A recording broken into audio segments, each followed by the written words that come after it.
Since about a week I have had a solution for my power problems using the larger pedestrian transceivers like the Xiegu, which does get a bit thirsty even with reception.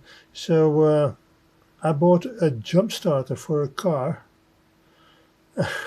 which is a bit odd buy, but this also works as a 16,000 milliamp hour power bank. You can charge your phone with that, and 16,000 is quite a lot.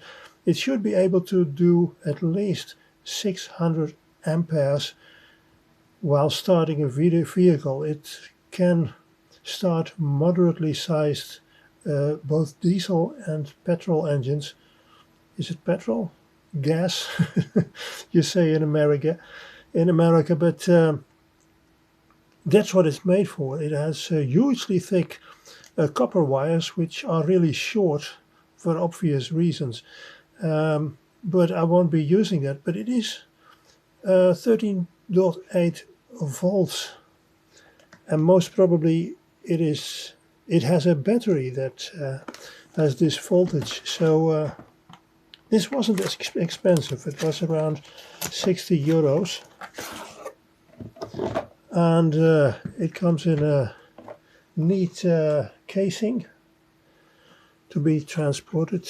I guess you should be careful with such a lot of power in such a small box. It's only 500 grams in weight, and it's much smaller than a VHS video cassette. As a reference, it is, I think it also has a USB-C, I'm not sure, but you can charge it via USB. And it's quite small, not too heavy. I think this is a USB-C, but I'm not sure. I haven't used it yet, so I have to do that. At first I was afraid that it might give only an impulse when starting, but that's not the way it operates. And I've spoken other hams that have used these for powering their radios, so I should be fine with that. It comes with this very thick cable, which is short. Someone complained about that in the reviews. It was ideal, but the wires are so short. But when you have 600 amperes, well, you better not have too long cables, even with this thickness. And this is a cable with several connectors to use it as a power bank to charge your smart and other electronics. I'm very curious. I am very curious about starting to use this.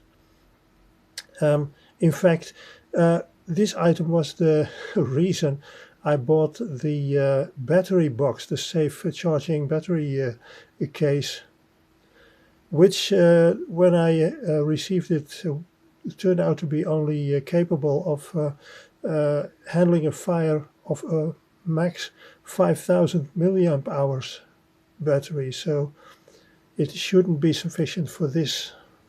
It wouldn't be. But, well, better something than nothing.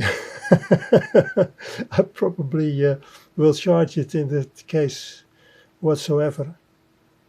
Chances that it catches fire are very slim, but when it does, it most often is quite terrible.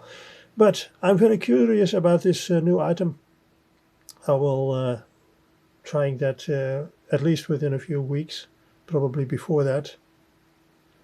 And well, when I had it, I realized that only 3 of these items of 500 grams, as I said, are the same as a normal vehicle battery, which is between 45 and 50 amp hours in the Netherlands. And 3 of these are 48. So quite a lot of power in such a little box.